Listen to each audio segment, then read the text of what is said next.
जय हिंद फ्रेंड्स।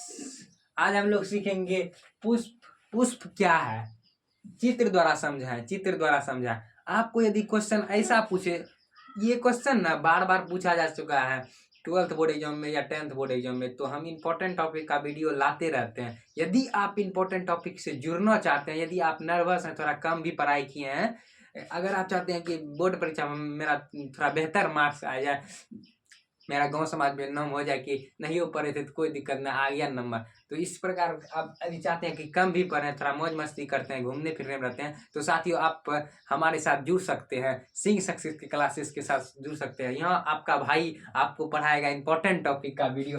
पुष्प क्या है, पुष्प क्या है, यदि आपको इतना पूछे ना तो आपको सिर्फ इतने लिखना है, चित्र उत्र नहीं बनाना है। यदि पूछे, कभी कभी ना बोर्ड एग्जाम आपके साथ मजाक भी कर लेता है, 2 नंबर में पूछ लेगा कि पुष्प क्या है, चित्र द्वारा समझाए, 2 नंबर में पूछ लेगा, मजाक कर लेता है। बुद्धिज्म का कोई अथी नहीं है, कभी भी मजाक कर लेगा आपसे। 2 नंबर में यो पूछ देगा पुष्प क्या है, और 2 नंबर में कौशल यो पूछ देगा कि पुष्प क्या है, चित्र द्वारा समझाए, तो आपको पड़ गया फेरा ई बनाने का। तो आपको बता दिए पुष्प क्या है, इतना पूछे तो इतना आपको लिखना है, यदि चित्र द्वारा समझाए तो आपको इतना लिखना है।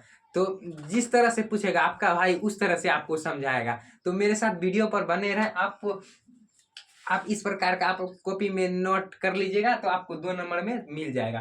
तो आइए पुष्प क्या है इसको समझते हैं पहले। तो पुष्प क्या है, पुष्प जो है ना भाई, पुष्प पत्ती का रूपांतरित भाग है। पत्ती आप जानते होंगे, पत्ती इस प्रकार का रहता है पौधे में, पत्ती का रूपांतरित, इसी का रूपांतरित भाग है पुष्प। पत्ती आपको उतना डील में नहीं जाना, क्या, क्योंकि आप उतना पढ़े नहीं हैं। उतना पढ़े ना, आप सोचते हैं कि सिर्फ आप क्वेश्चन का उत्तर देके, तो आप सिर्फ याद रखिएगा पुष्प पत्ती का रूपांतरित भाग होता है। पुष्प पत्ती का रूपांतरित भाग होता है।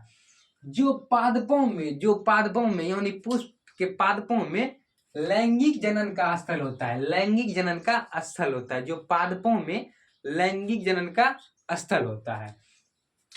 पुष्प लैंगिक जनन में मुख्य भूमिका निभाती है। पुष्प लैंगिक जनन में मुख्य भूमिका निभाती है, यानी लैंगिक जनन, पुष्प किसी भी पौधे का जनन स्थल पुष्प ही होता है। किसी भी पौधे का जनन स्थल पुष्प ही होता है, और यह पुष्प लैंगिक जनन की क्रिया में न मुख्य भूमिका यही निभाता है और कुछ नहीं।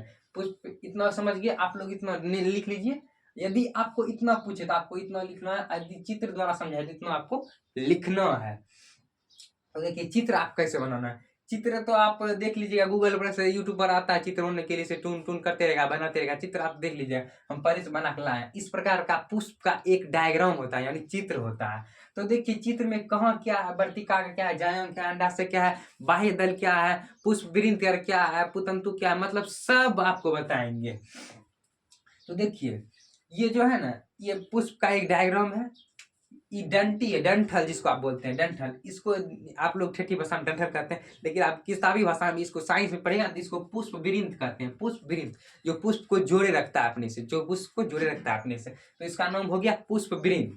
अब देखिए यहाँ पे जो जिसपे पुष्प टिका हुआ है, पुष्प का सारा भाग, पुष्प का सारा भाग यहाँ पे, इसको बोलते हैं पुष्पासन। नहीं लिखे हैं तो लिख लीजिए, ये पूरा टिका रहता है। हमको तो चित्रों ने बढ़िया से बनाना आता है पुष्प का, किसी प्रकार से आपके लिए हम बना लिए चित्र मेहनत से, तो कोई दिक्कत नहीं, बना लिए। आप भी बना लीजिएगा, कैसे होगा तो, लेकिन लगना चाहिए कि आप पुष्प बनाए हैं। तो जिसपे पुष्प टिका रहता है, आधार जिसका रहता है, जैसे पुष्पासन और वर्तिका जिसपे टिका रहता है, उसको बोलते हैं पुष्पासन।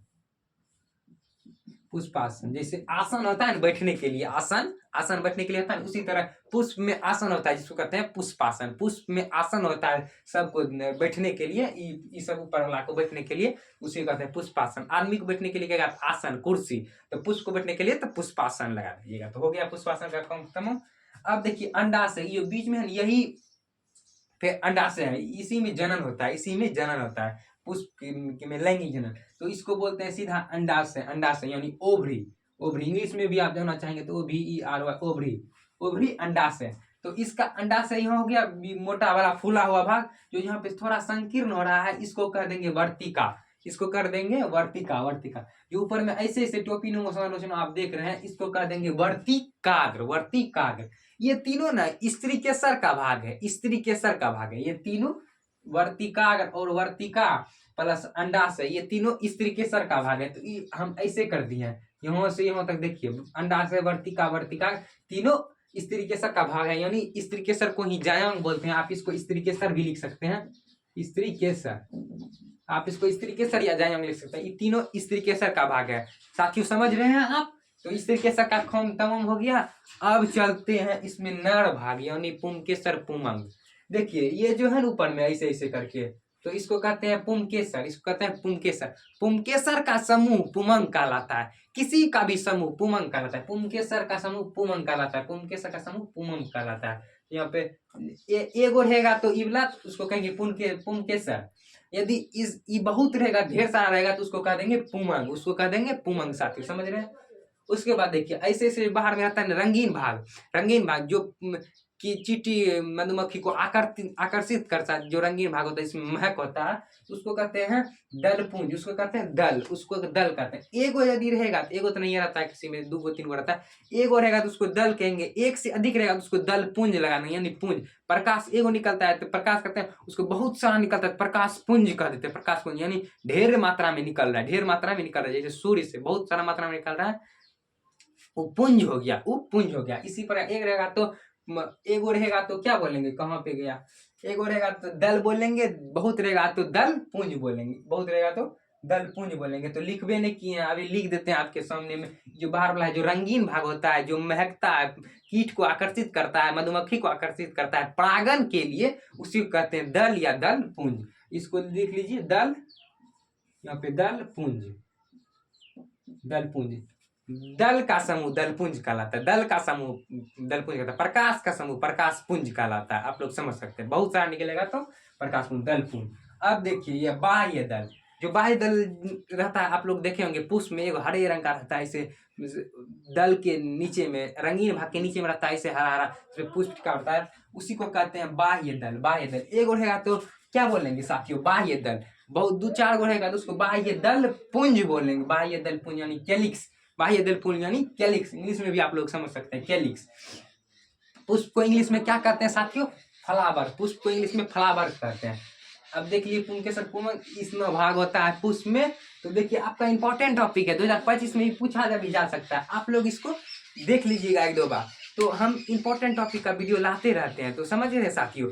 अगर आप सोच लिए हैं कि हम कम भी पढ़े हैं या हम कैसे करेंगे, तो आपका भाई आपके साथ है, आपके लिए इंपॉर्टेंट टॉपिक का वीडियो हम लाते रहेंगे, जिससे आपके बोर्ड एग्जाम में आपको कोई दिक्कत नहीं हो। तो साथियों आप चैनल को सब्सक्राइब कर लीजिए, इस प्रकार का वीडियो आपको मिलती रहेगी। तब तक के लिए मिलते हैं अगले वीडियो में। तब तक आपको स्क्रीनशॉट लेने का मौका देते हैं, हम 1 मिनट के लिए साइड हो जाते हैं। मिलते हैं अगले वीडियो में, नेक्स्ट वीडियो में। Bye bye. आप चैनल को सब्सक्राइब कर लीजिएगा, कमेंट कर दीजिएगा साथियों आपको वीडियो कैसा लगा। इस प्रकार का वीडियो चाहते हैं तो हम और वीडियो बनाते रहते हैं, तो आप मिलते रहिएगा हमसे। तो तब तक के लिए बाय बाय। ठीक।